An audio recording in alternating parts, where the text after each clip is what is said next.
Yes, Kenya. Tamu sana, yes. There are a lot of political activities going on in the country.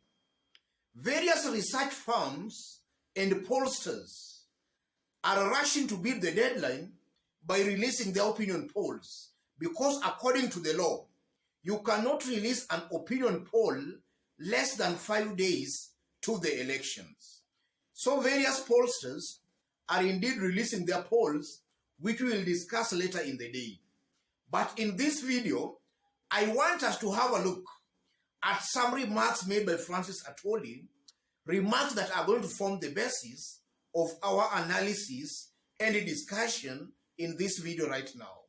Listen into this.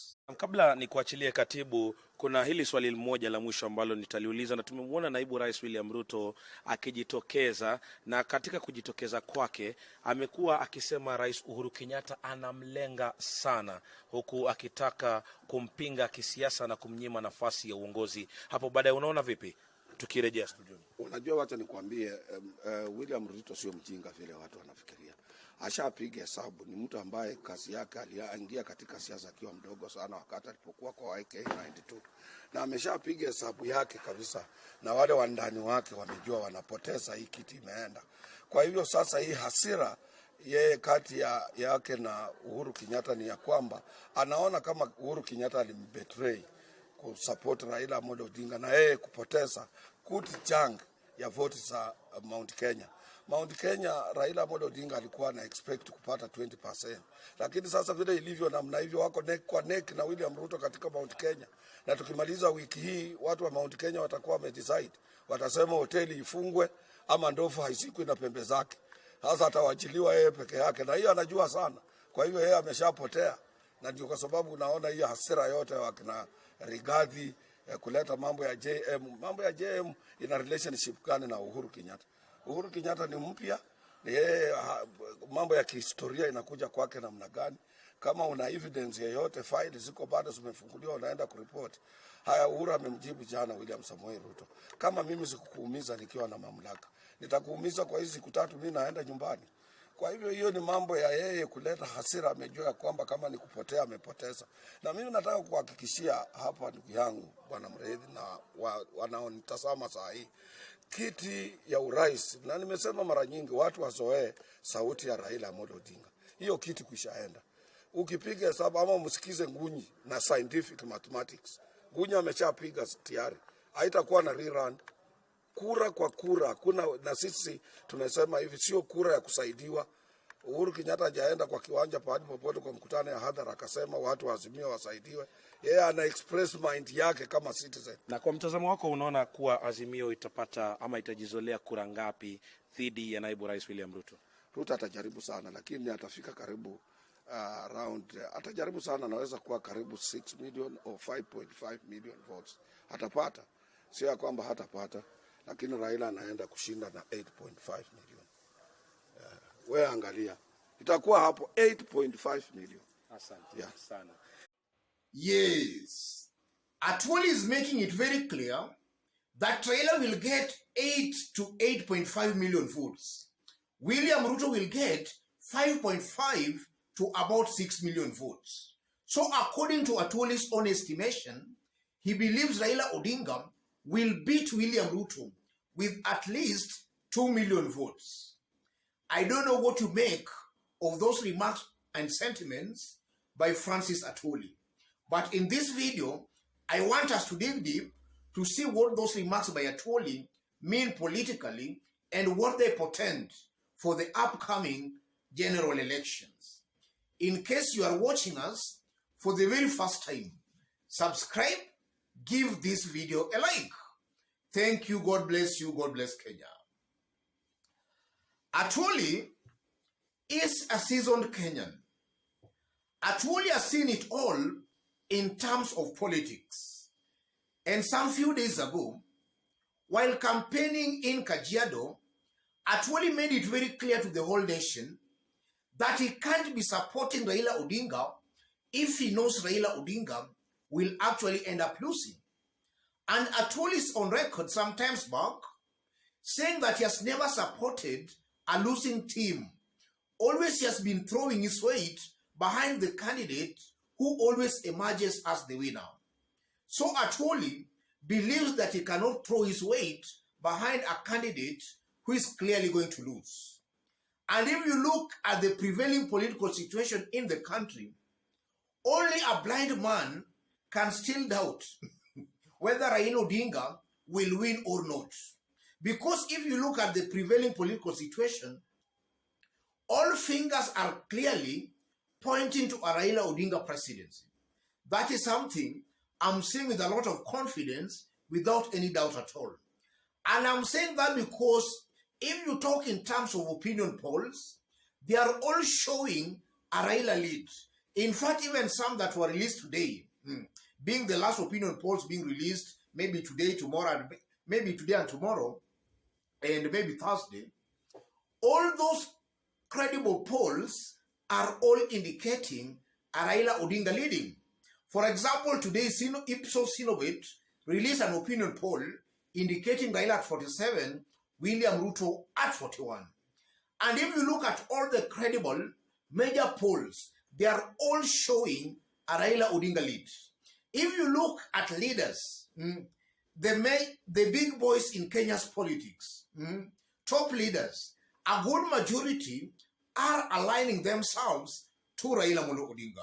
William Ruto is just him alone.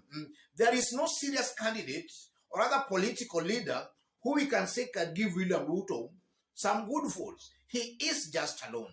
So I'm seeing a repeat of what we saw in the year 2002, when the whole country ganged up against Moi. In 2022, most likely, the whole country is ganging up against William Ruto. And that's why I believe, ladies and gentlemen, that it will take a miracle for William Ruto to win in this year's election. And just as Atwoli is putting it, William Ruto is not all that stupid. Already has done his mathematics.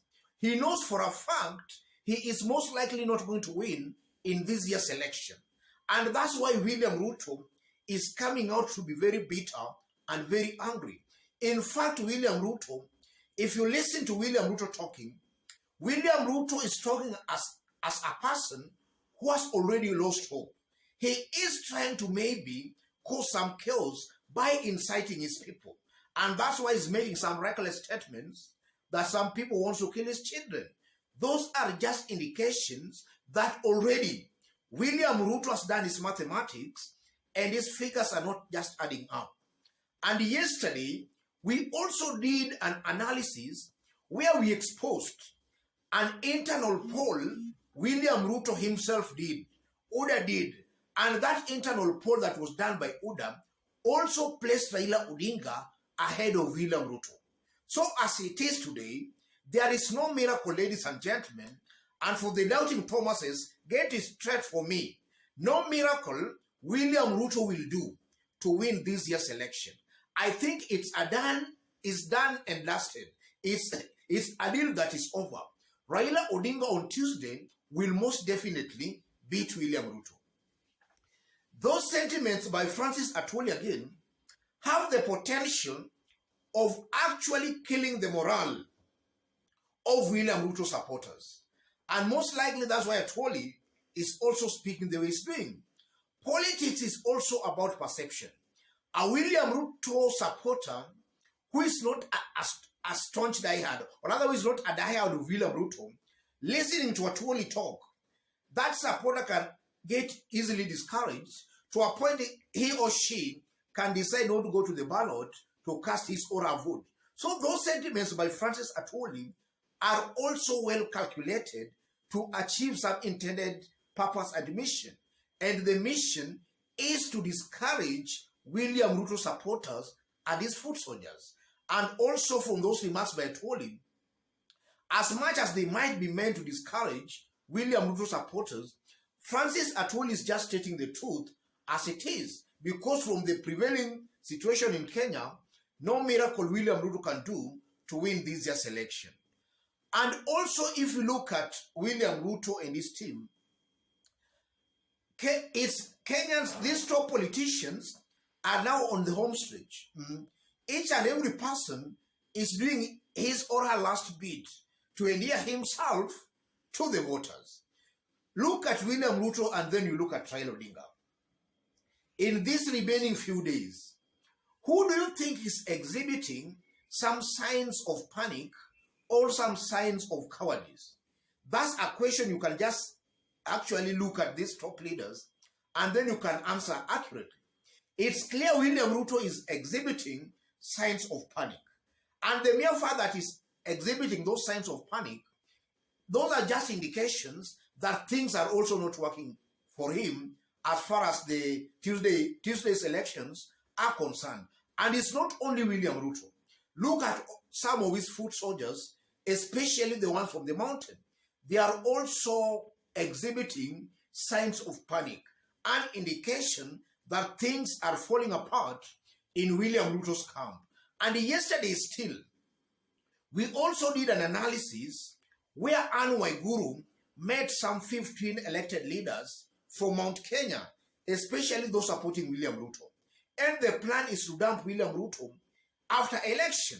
Those are just indications that already some very close William Ruto allies on the mountain, already they know William Ruto will not form the government. But these leaders are desperate to be part of the next government. So from where I sit as I conclude, those remarks by Francis Atwoli, actually I fully agree with Francis Atwoli in that if you look at what is happening, William Ruto cannot win this year's election. Let me stop it there for now, ladies and gentlemen. In case you are watching us for the very first time, kindly subscribe, give this video a like. And to our fans and subscribers here, I'm very much humbled, very grateful for the kind of support you are giving me here. God bless you. God bless Kenya. To any other person, that's the kind of analysis we do here. We don't beat about the bush. We go straight to the point. We call it as it is. Thank you. God bless you. God bless Kenya.